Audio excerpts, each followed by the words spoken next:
en mai 2007, pendant une soirée bien arrosée, que nous décidons, mon cousin et moi, de partir pendant quelques jours.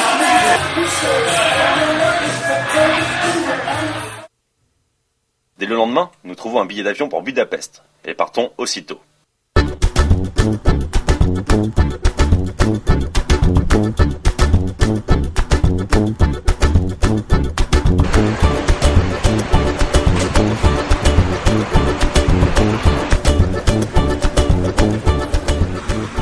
Un espèce de robot dans Biomètre.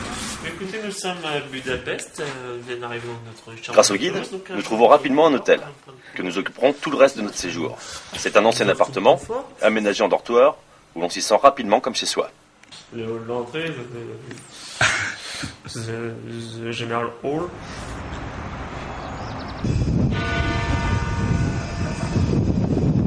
C'est à proximité de l'hôtel que nous trouvons cette magnifique basilique, la basilique Saint-Étienne, dont la construction débuta en 1851. Elle fut inaugurée par l'empereur François Ier en 1905. Celle-ci abrite en son sein la plus sacrée des reliques hongroises, la Sainte Dextre, qui est en fait le bras momifié du premier roi de Hongrie.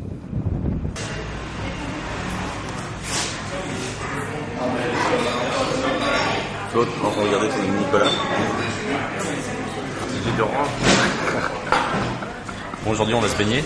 Aujourd'hui, on va se baigner. Le planning, c'est jeux échecs dans l'eau. Je connais pas les échecs, moi. Je vais t'apprendre, tu vois, dans l'eau, je vais m'occuper de ton petit pion. Pour notre première journée, nous profitons de l'ensoleillement pour nous diriger vers les bains. Pour nous y rendre, nous empruntons donc le métro. Celui-ci est l'un des plus vieux d'Europe, puisqu'il date de 1896. Il fut inauguré pendant la fête du millénium de la fondation de la Hongrie.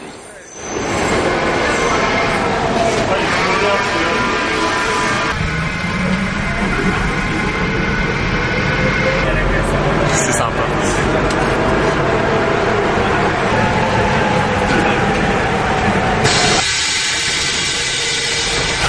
Bah ça y est, on a les places pour aller dans le gymnasium thermal swimming pool of Budapest. Oh s'il te plaît, je me touche. Il faut savoir que Budapest compte plus d'une centaine de sources thermales. Nous choisissons d'aller dans l'un des bains les plus étonnants de la ville. Il s'agit de l'un des plus grands centres thermales d'Europe. De style néo-baroque, celui-ci fut achevé en 1913. On peut y jouer aux échecs et la température de l'eau atteint les 38 degrés.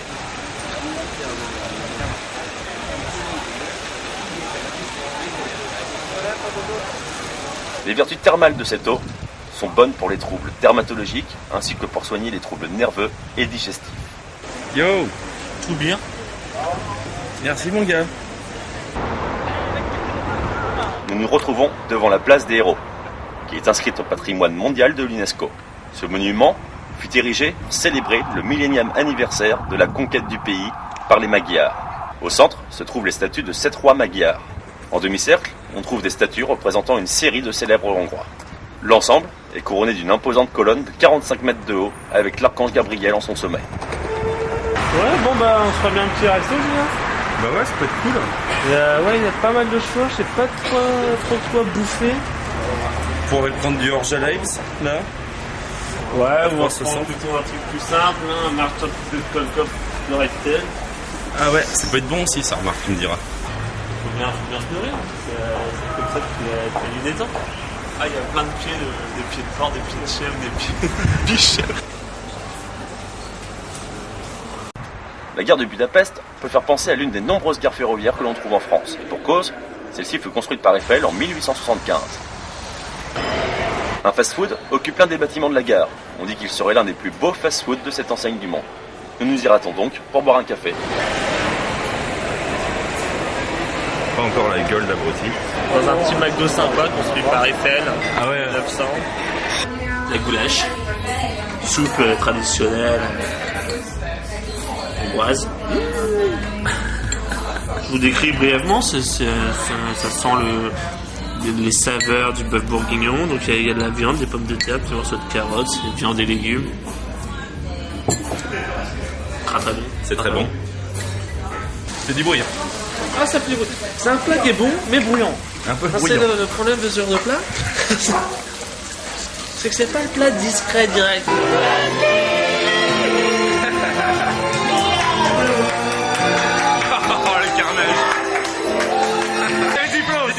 Alexis. L'un des problèmes que nous avons rencontrés dans cette ville est essentiellement en soirée. Peut-être, par manque de renseignements, ou parce que nous étions en pleine semaine, il nous a été très difficile de trouver des lieux sympas pour sortir et faire la fête. De plus, après 11h ou minuit, tous les bars sont fermés. Nous irons donc, Florent et moi, à la recherche de lieux sympas.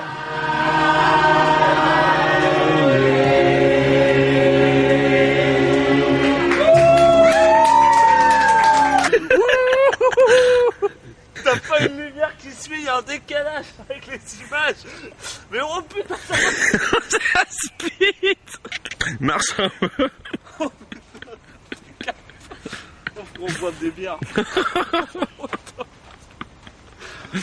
Oh la vache. On va peut-être se lever, hein, il est 1h.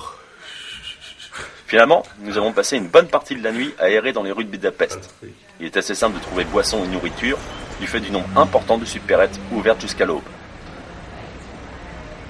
Il faut dissocier géographiquement cette ville séparée par le Danube. D'un côté, nous avons Pest, où se trouve la basilique Saint-Étienne, la gare, la place des Héros, et d'autres lieux dont nous parlerons plus tard. Et de l'autre côté, nous avons Buda, qui est en quelque sorte le noyau historique de Budapest. Le pont des Chênes fait la liaison entre ces deux parties de la ville. Construit en 1848 par des Anglais, il fut le premier à enjamber le Danube. En 1949, soit 100 ans après son inauguration, il fut reconstruit à l'identique, suite à sa destruction qui eut lieu avant la fin de la Seconde Guerre mondiale.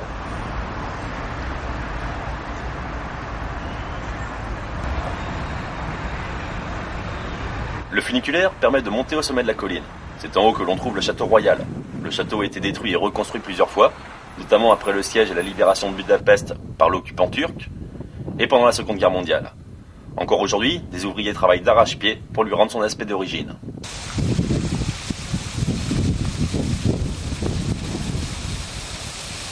Le bastion des pêcheurs offre une vue imprenable sur la ville de Pest. C'est l'occasion unique de prendre quelques clichés. C'est du grand n'importe quoi. Hein. Ouais, pourquoi? Bah alors du mal, c'est de la merde. Tu vois que dalle? Rien. L'imposant bâtiment que nous voyons en face est le Parlement. Terminé en 1902, il fut à l'époque l'un des plus grands d'Europe et du monde. Il abrite les joyaux de la couronne, portés par les rois de Hongrie depuis le Moyen-Âge.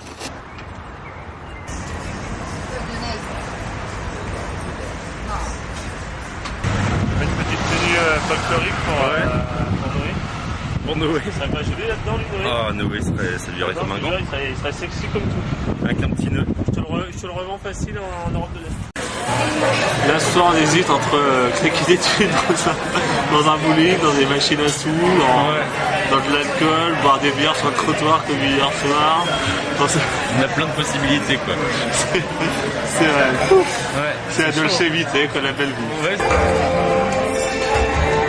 Toujours dans notre quête de trouver l'endroit idéal pour nous amuser, nous nous arrêtons en début de soirée dans un bar où a lieu un concert de tango, qui s'achèvera encore une fois très tôt.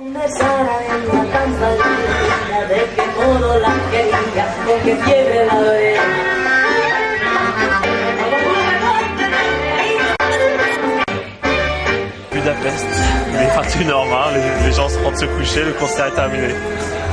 Ça danse bien.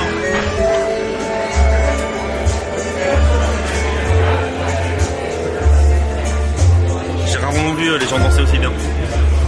Ça danse avec une énergie. Et tout le monde est, tu vois, enfin, ça entraîne l'élan, tout le monde y va. Pour notre dernière journée, nous retournons à Pest, plus précisément dans le quartier juif de la ville. Cette synagogue est la plus vaste d'Europe. Elle fut construite au milieu du 19e siècle. Pendant la Seconde Guerre mondiale, le ghetto de Budapest fut établi tout autour de cette synagogue. Je pensais que c'était une architecture tenue cartésienne, moi. Derrière, on trouve ce sol pleureur. Sur chacune des feuilles sont gravés les noms des 600 000 juifs hongrois victimes du nazisme. Quel bon franglais. Ouais. T'as une bonne gueule d'abruti, quand même. C'est quoi, c'est trop dégueulasse. tous les bars ils ferment à minuit ici, enfin ils boivent jamais d'alcool. J'espère que ça va être la teuf ici ce soir. C'est le début de soirée, et nous n'avons toujours pas trouvé un endroit où réellement nous amuser depuis le début de notre séjour. Nous allons donc de restaurant en bar à la recherche d'un lieu unique et amusant. Oui. Dis-moi ce que t'as bu la soirée. Une pinte. Mec. Une pinte dans la rue. Tu vois ça, tout. Un Bélez. Non, plutôt. Dernière partie. Et demain, on se lève à quelle heure, Julien? Demain, on se lève au moins, il faut qu'on se lève à 5h. 5h30. Aujourd'hui, nous rentrons en France. Problème, hier soir nous avons trouvé un lieu sympa, avec un concert et des boissons qui font mal à la tête. Les Hongrois savent faire la fête, et nous sommes rentrés à l'aube. Mais malheureusement, nous ne sommes pas réveillés à temps pour prendre notre avion. Plus de thunes, plus de billets d'avion. Ouais, je vois pas trop comment il faut faire pour s'en sortir là. 1. Plus de thunes. 2. Pas de billets d'avion. Coincé dans un pays. Voilà, dans le bus pour l'aéroport. L'avion est parti à peu près depuis 30 minutes. On s'en est sorti un peu. Bah franchement, C'était plus cher prévu les vacances. cool vacances cool. On a fait plein de trucs délirants, des concerts de death metal, des trucs de ouf. Bien géré le budget, guest house pas cher. On a bien géré sur la bouffe.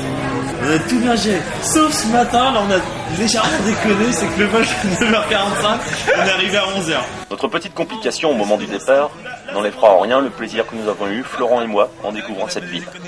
Nous espérons avoir autant de surprises lors de nos prochains voyages. Et là, bon, faut obligé de prendre un billet aller-retour parce que c'est moins cher.